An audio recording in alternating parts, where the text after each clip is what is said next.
All right, we're back again. This will be, let's see if I can turn that down, kind of glare there. This will be the next teaching on the names of the Lord, the names of God, and today we're going to be looking at Jehovah Nissa, which is spelled Nissi. The Lord is my banner. Um, just talk a minute about banners and the idea of that. Um, banners or flags, as we would call them today, play an important role in our lives. They're hoisted for many reasons. For our our national our national flag to represent who we are as a country. Sports flags. People wave sports flags all the time. The Olympics, the flag that they represent, our country they represent, is hoisted when they win a medal. You go to a football game, either college or pro, and see these flags. But the best way for me to bring out what this means or what this name means, I think, probably going back to the Civil War, a topic that I've got great interest in and have studied on quite a bit. Flags played a very important role in the Civil War. They're a point of tension nowadays, and that just comes from ignorance and people not understanding what they truly represent. So let me break it down for you a little bit. And this is not a political statement. This is just truth of history about banners and flags. Um, uh, During the Civil War, units were gathered for both sides, usually in their counties. They were neighbors, they were friends, and most of these regiments were created by neighbors, truly by neighbors and friends. And each regiment would create its own flag, and in doing so, this flag represented a lot of things to them. It did represent the pride and who they were and where they came from, and those many things. But on the battlefield, they meant so much more. See, during the Civil War, the weapons were used were black powder. They created a lot of smoke. There was always a lot of confusion on the battlefield. In fact, many battles were won and lost based off of this confusion and not understanding who was who. Many of the uniforms looked very similar, especially early on in the war, and even later on. In certain situations, um, they just couldn't recognize friend from foe at times, and there was a lot of friendly fire and those kind of things that happened.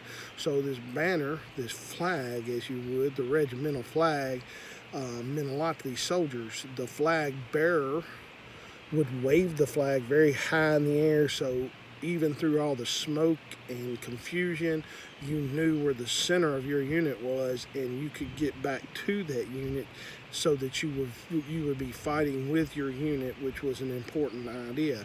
You wouldn't get broke off alone. So this banner would be waved high above all the smoke and confusion, so that you could find where you were supposed to be. And that's what these regimental flags were always used for.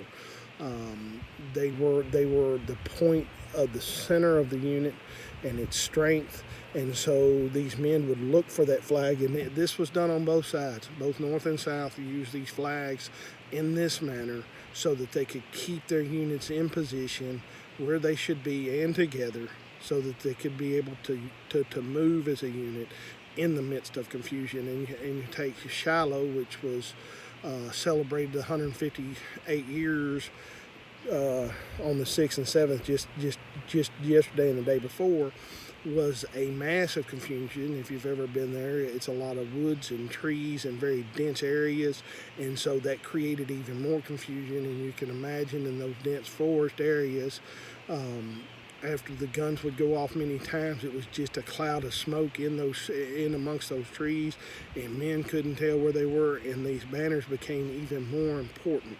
They were brightly colored, and they represented, these counties and these places these men were from, and they could see that and they could run to that banner. And so this teaching that we're doing today, the Lord is my banner.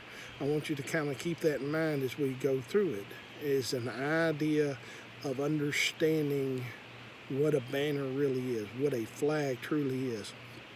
And I also want to tell you this in teaching you that about historically about the Civil War and flag bearers. The flag bearer was often was shot as often as the officers. They were just as important as the officers, and so they became a target. And in some cases, for instance, the 6th Mississippi at Ray's Field at Shiloh, where there's a monument marked there for them, they lost 7 flag bearers trying to take that field that day. And so this is what happens when you become a flag bearer. You become a target, because if you can take down that flag, then you can create confusion within the unit. And so as we think about these things, we think about this teaching we're going to look at today, and we're going to be in Exodus chapter 17, verses 1 through 7, and then 8 through 16, and look at the events surrounding this moment in Exodus. As the Israelite people are in the wilderness, they're dealing with difficulties, and they did throughout their travels in the wilderness after leaving Egypt. And we're going to look at this moment and hopefully understand better who Jehovah Nissa is to us through this moment. So I'm going to read verses 1 through 7 first, and we're going to talk about it briefly, and we're going to focus more so on 8 through 16, but to give a little background, we're going to start with 1 through 7 here. The entire Israelite community left the wilderness of sin, moving from one place to the next according to the Lord's commands. They camped at Rephidim, but there was no water for the people to drink. So the people complained to Moses, "Give us water to drink." "Why are you complaining to me?" Moses replied to them. Why are you testing the Lord?" But the people thirsted there for water and grumbled against Moses. They said, "Why did you ever bring us out of Egypt to kill us and our children and our livestock with thirst?" Then Moses cried out to the Lord, "What should I do with these people? In a little while they will stone me." Then the Lord answered Moses, Go on ahead of the people and take some of the elders of Israel with you. Take the staff you struck the Nile with in your hand and go. I am going to stand there in front of you on the rock at Horeb. When you hit the rock, water will come out of it and the people will drink. Moses did this in the sight of the elders of Israel. He named the place Massah and Meribeth because the Israelites complained and because they tested the Lord, saying, "Is the Lord among us or not?" All right, so as we look at this first part of this, they're in the wilderness. They're at Rephidim. Again, there's no water. The wilderness is a difficult place for them. It's a desert or an arid area, very, very rough terrain, very tough going, and they're thirsty. And once again, they don't have any water, and they start to complain. Once again, they start to complain. And I want you to notice the first thing that we need to notice is a little complaining is pretty normal. Everybody's going to complain about something from time to time. Things happen, things go wrong. It's a part of life here in this broken world. We're going to complain from time to time. When you get to constant complaining and you start to understand that idea, what it is it's people who their faith's been weakened. They're stretching, their faith has been weakened in a moment when they're supposed to be stretched. And so constant complaining is a sign that we're lacking in faith.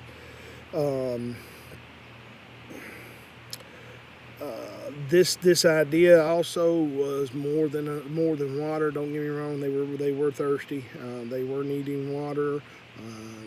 Every 3 days you need water. You can dehydrate and die because of a lack of water. So they were in need of water, but it was also something that I think we all do at times. They were wanting to test and see if God was with them. This is human nature. We are finite in this world. Our bodies are built in a way because of sin that we will die. And so they were testing to see if God was with them.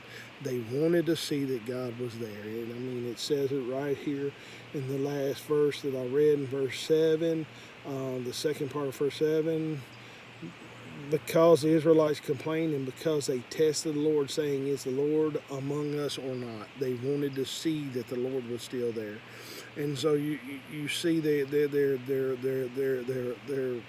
creating a situation where they're testing the Lord, and they want to see if He's with them or not.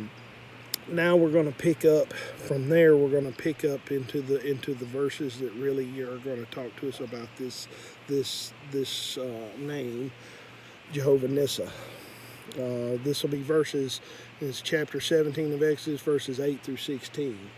At Rephidim, Amalek came and fought against Israel. Moses said to Joshua, "Select some men from among us, go to fight against Amalek. Tomorrow I will stand on the hilltop with God's staff in my hand." Joshua did as Moses had told him and fought against Amalek. While Moses and Aaron and Hur went up to the top of the hill, while Moses held up his hands, Israel prevailed, but whenever he put down his hands, Amalek prevailed. When Moses' hands grew heavy, they took a stone and put it under him, and he sat down on it. And Aaron and Hur supported his hands, one on one side and one on the other, so that his hands remained steady until the sun went down. So Joshua defeated Amalek and his army with the sword. The Lord then said to Moses, "Write down on a scroll as a reminder and recite it to Joshua. I will completely blot out the memory of Amalek under heaven." And Moses built an altar and named it, "The Lord is my banner," or Jehovah Nissa. He said, "Indeed, my hand is lifted up toward the Lord's throne. The Lord will be at war with Amalek from generation to generation."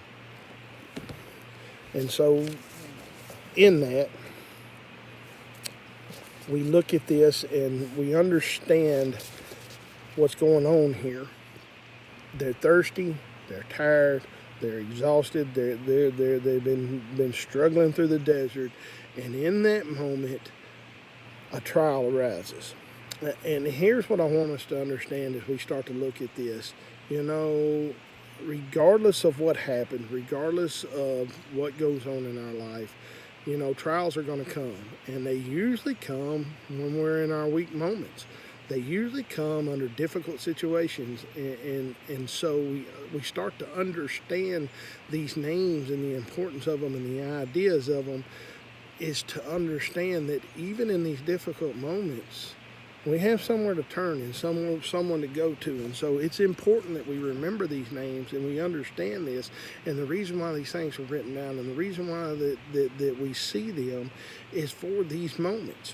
But in this difficult state, they're under attack, and Amalek is attacking them. And you know, Amalek is an interesting group of people. Their family lineage is from Esau, and so Esau would be kindred to the Israelites, of course, through Isaac. You know, there's a kindred there. So it becomes interesting to see that idea and to understand that many of our difficulties sometimes come through our family. Those trials many times come through our family, and we need to understand and recognize those things, that sometimes that's just the way it is. So if we see this for what it is and understand for what it is, these people were actually kindred to one another, and yet here they were fighting against one another. And Amalek, I want you to understand, some issues you can run from, some issues you can hide from. This was a case where you could do neither. And Moses recognized that, and there was nowhere to go and nowhere to run to, and he knew that this situation had to be met head on. And in many cases, that's what we have to do. We have to meet them head on.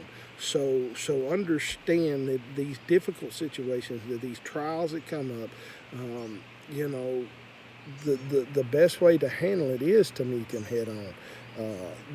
These difficulties, they're hard to deal with at times, I know, and they usually come at the worst possible time. But the reason for a lot of that is so that we will turn to God and turn to His strength. And that's what these names are all about. That's what they're there for. They're there for us to recognize that God in any situation has the answers. So again, we see Amalek is attacking Israel, and we see that Moses recognizes the difficulties here and what must be done. Moses tells Joshua to choose some men, to go down in the valley. I'll go up on the mountain. And what Moses is telling him is you're going to fight the battle in the valley, and I'm going to fight the battle on the mountain. And this is the big biblical principle that we need to take from this situation, this teaching today. The battle has to be fought both in the physical and in the spiritual world. We can fail by going to church, praying, doing all the things we're doing, sitting and waiting on God. We can go to church and do those things, and we can read our Bible, and we can do all of those things and do the right things, and we can say the right things, and never take our responsibilities into the real world. And so by doing that, we're actually failing to do what needs to be done. I want you to remember this idea. We cannot shift our responsibilities to God, nor can we shift God's responsibility to ourselves. So the battle can neither be won just on top of the mountain, nor can it be won just in the valley. In other words, if you try to win it just on the mountain, then you're shifting your responsibilities in this world to God. You're basically saying, I'm just going to wait on God, and there's a funny little joke that I tend to tell from time to time that's probably gotten a little stale. I probably told it too many times, but there's a huge flood, and this man, everybody's leaving. They've been warned, the water's coming, the houses are not safe, and everybody's leaving, and they keep asking this man, are you not going? And he said, God will rescue me, it's okay. And so he stays, and as the water starts to fill up around him, a fire truck comes by, and the water are up to the wheels on the fire truck, and the fire truck says, you need to come on with us, get out of here before you're going to drown. This water's going to get so deep there's not going to be anywhere to be. And the man says, don't worry, God will provide me a way. He'll save me. And so then later on, the water's about halfway up his house. The streets are gone. A boat comes by, and the boat comes by and says, come on, get in the boat with us. You've got to get out of here. You're going to drown if you don't. This water is just not going to stop rising. And the man said, don't worry, God will take care of me. He'll provide. And then finally the water's halfway up on the roof, and he's sitting right on top of the roof, and the helicopter comes down and drops down a ladder and says, climb up this ladder and we'll get you out of here. This water's not going to stop rising. You're going to drown. And he says, no, it's okay. God will rescue me. Don't worry about me. And so the water finally gets above the roof, and there's nowhere for him to put his feet, and he treads water till he finally drowns. And when he stands before God, he questions God and says, God, why didn't you rescue me? And God said, I sent you a fire truck, a boat, and a helicopter. Why didn't you leave? And so the thing is we cannot sit there and expect God to do or fulfill our responsibility. He expects us to do it. Could he? Yes. Does he? No. And the reason why is because we need to do it. We need to take action. It shows our faith in Him. It shows what we truly believe. It shows what we truly think.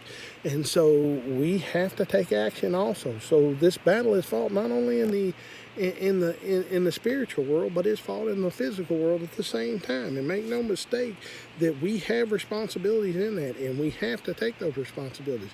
Running and hiding and thinking that God's going to take care of it for us is not the right thing to do. And so we understand that Joshua serves one purpose for us and Moses serves the other in this story, and they're both fighting the battle where it should be fought.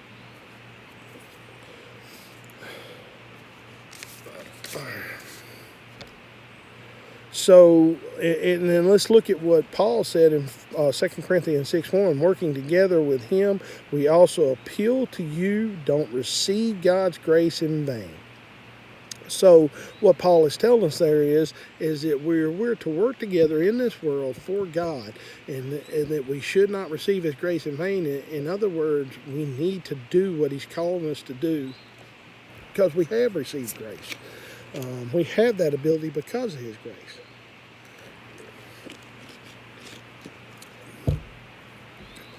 Sometimes God tells us to wait, but yes, that does happen from time to time. He does tell us to wait, to be silent, to pray, to listen to Him and hear Him. But first of all, we're only to wait until He speaks, and once He speaks, we're supposed to kick into action. People use this in the wrong way in two senses. Number one, they tend to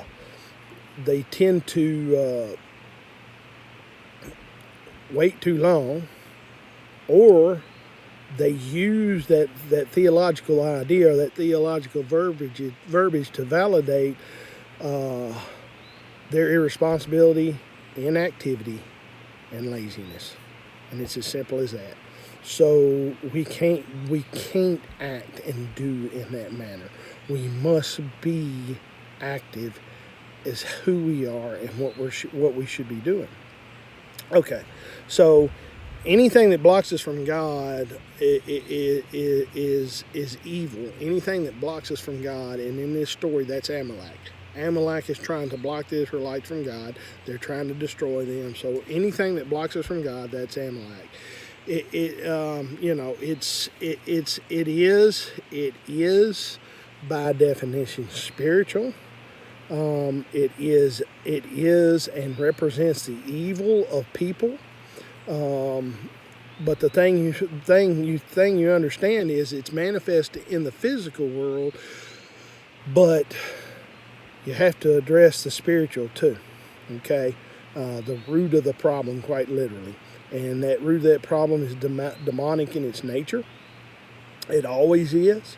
It's always has its place there, and we need to be able to see that. We need to be able to understand that. Our battle is not against flesh and blood, but it is against the authorities in the spiritual world of evil, darkness, Satan, his demons. We understand that, and Paul makes it very clear in Ephesians, and we need to grasp that idea that the battle has to be fought in the physical world, but understand who we're fighting.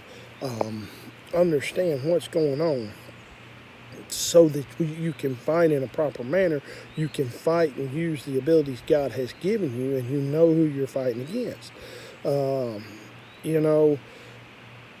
If your Amalek won't go away, it could mean you're only fighting in the valley. Most trials have less to do with people and more to do with demons. So understand that if you're fighting your Amalek and it just won't go away and you just can't seem to win with it, well, chances are you're only fighting in the valley. You're not doing the spiritual part. You're not fighting on the mountaintop. So understand, again, they have to both be done. Remember, again, you can't lay your responsibilities off on God, and nor do you definitely don't have the ability to take God's responsibilities on your own. And in my case, I'm the second. I'm the type that wants to go down in the valley and wade off into it and fight it from there without doing the spiritual part, thinking that I can do it all. And I've lost many times because of that, and the difficulties of that, because I think I can do it in my own. and I forget to fight the spiritual one. Everybody's different. Some fight the spiritual and don't fight the physical.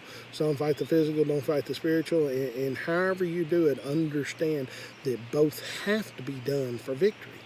Both have to be done for victory. So also understand that spiritual battles are exhausting. And the necessity of the church and the church members and those that help us, those that are close to us, those that truly understand, believe, and understand what's going on, those that believe in Jesus and help us and support us are very important. You need your Aaron, you need your Hur, you need those people with you when you're fighting in the spiritual battle. They are very exhausting and very difficult. And in those moments, we need those people. We need each other. And that's what makes this time right now very, very difficult. I miss you guys. It's hard to be away from one another. It's hard not to see each other. It's an important part of who we are that we keep those moments together. People say, well, I can find God anywhere. I don't need church and all those other crazy ideas, or I can watch it on TV. Why do I have to go to church? Wrong. The personal interaction is so important. That's why Hebrews says, don't avoid the assembly. When the church assembles, you should be there. You should have a home church. You should have a group of people you can go be with. It is important to who you are. Their strength is your strength. Your strength is their strength. And we hold each other up. We're holding each other's arms up. We're literally holding each other's arms up in those exhausted moments when you're going through stuff and you just don't think you can get out the other side. And it's important for you to have those people. And that's why church is so, so important. And these times like this are so, so difficult. And I'm praying over you guys. And I hope you're safe, and I hope you're okay. And I hope you're getting through this and dealing with it. And we'll be together soon enough. This too will pass. But it's important that we stay together. That we don't just depend on video teachings and video sermons and all those other things. That when this is over and we can gather back together, we should gather back together, and we should celebrate. We should celebrate that we are together. This is our strength. This is who we are. We should rally to that banner. We should rally to that banner and prepare to fight the fight, whatever fight's in front of us. That's what gives us our strength. So as we see this, we need our Aaron, we need our Hur. Spiritual battles are very difficult. There's something else to this too that I want us to understand. Never settle for half victories. Never settle for incomplete victories. If you look towards the end of this, what God says after the victory is over. God says, I'm going to wipe Amalek from the face of the earth. I'm going to completely destroy him. Never accept half victories. Finish the job. Finish the job. We tend to rationalize in this world, a little evil, whatever. It's not that big a deal. We allow those things to go on. We allow those things to be around us. We're accepting of certain ideas and levels of ideas. The Constitution says it's okay. If you believe this, they believe that, so on and so forth. This spiritual battle, we're not to allow any evil around us. We're not to do that. And so make sure that you finish the fight, that you finish the battle, that it's complete and it's over and it's done. Don't leave any evil. This same idea I can translate it this way. And here's the best way I can translate it.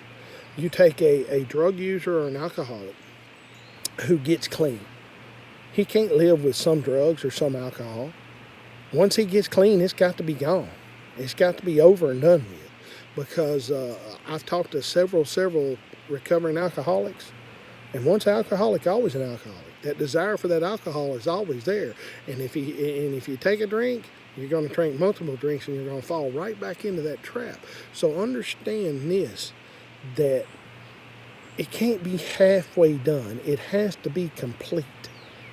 Complete your battles. Don't accept half victories, because I'm going to tell you what a half victory means. A half victory means Amalek's coming back. And he's coming back with more men. He's coming back worse than he was before. He's coming back to finish you. And he's not going to stop until he does finish you. This is a fight to the end, and it's a complete battle. Don't take half victories.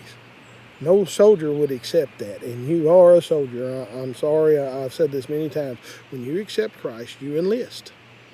You know, it's free. The gift is free. Salvation is free and a beautiful thing. But once you take that, you've enlisted.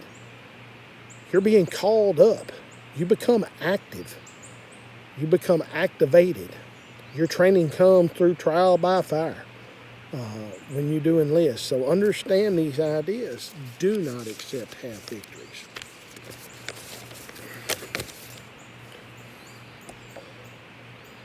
So in this, you know, there's one other idea I want to bring out. And I'm going to go back to these banners that were raised high during the Civil War so that you could see them above the smoke, above the haze, above the confusion and the madness. Okay? You knew where to go to for rally. There was one banner, and we are in that week right now. There was one banner, one flag raised above all others. When they raised Jesus Christ on the cross, they raised him high so that we would have a banner to run to. Amongst the smoke and confusion and the madness of this world, they raised him up on that cross thinking that they had done away with him when actually he was our flag, our banner, to be raised high, to show us that there was forgiveness of sin, there was hope, there was reconciliation with God, there was a way out and a way to victory. And that victory can be received. Jesus literally is our Jehovah Nissi. He was raised up high, self-sacrificed, so that we could have this idea, so that we could have this truth, so that we would have this opportunity. And I'm telling you today, if you're listening to this, if you see this video and you're not sure who you belong to, please hear me now. All you have to do is just get on your knees before God. Tell him that you know you're a sinner. Tell him you understand that you need a Savior. Tell him that you believe that Jesus Christ is your Savior. We're in the middle of Passion Week right now. He went through more than we could ever know. None of us could quite understand what he went through in these moments. But he did so to be our banner, to be our flag. And if we accept that, and we believe that, and we believe on him, then we are saved. And if we are saved, then we have everything we need to be the soldiers we are called to be in this world. Because no matter what happens in this world, we'll be with him in the next. And so I can live with everything else, just knowing that apart from this body is to be with Christ. That's a comforting feeling. So just understand that it is just a simple idea of admitting that you're a sinner, admitting that you need a Savior, and that Savior is Jesus Christ, and believing that he's alive and well today, that the grave of the tomb is empty. You will be saved. Jesus Christ, Jehovah Nissi. Let me pray for you, and we'll go. Heavenly Father, we thank you so much for this day. We thank you so much for this teaching. Lord, we ask that it just sinks into us, that we understand truly who you are, that you are Jehovah Nissi, that you are our banner, you are our flag, you are our center to run to in confusion and despair, and when things seem to be wrong and bad and terrible and there's no understanding, you are that banner. You wave high in the air, that you're above all things, that all we have to do is look and we can see. Lord, we thank you for that. And I pray for everyone that hears this message, that understands that you are Jehovah Nissi. Lord, I pray for my church and my church family. I pray for their safety. I pray for their strength during these difficult times. I pray that during these difficult times that they seek you out to understand your will and whatever they're supposed to be doing during these moments. Lord, I pray for anyone hearing this video, for their safety and their protection, and I pray that they also are seeking you out. Lord, I pray for our city, our state, our country, our world. Lord, in these moments, I pray that there's a swift end to this virus, but more so than that, I pray that people see you through all these difficulties. They understand that they need you, that we all need you. As we go through this Passion Week, we praise you for your wisdom to make a way for us, for forgiveness of sin. We praise you for all that you went through for us. Lord, we just ask that in these moments that we hang on to that the tomb is empty, that you are on your throne, that you are above all things, that the world is your footstool, and it's just a matter of time before you call your church home. And we praise you and thank you for all of that. But while we're here, we have work to do. Allow us to be able to do that work boldly, to be able to fight both on the mountaintop and in the valley, whatever we face.